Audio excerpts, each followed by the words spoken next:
Hello everyone, welcome back to TechTube. In today's video, I'm going to show you how to change your age on Discord.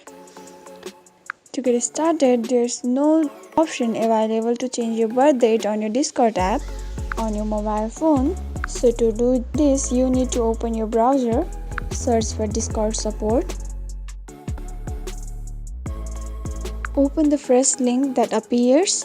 Now click on submit a request option.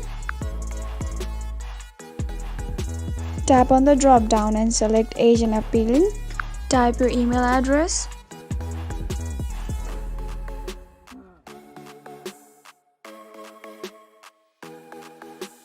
Now select age update. Add the birth date you want to change and click on submit. Then you will be successfully able to change your age on Discord. If you found the video to be helpful, go ahead and subscribe to our channel and also press the notification bell so that you'll never miss another upcoming upload from us. I'll see you again in next video. Goodbye till then.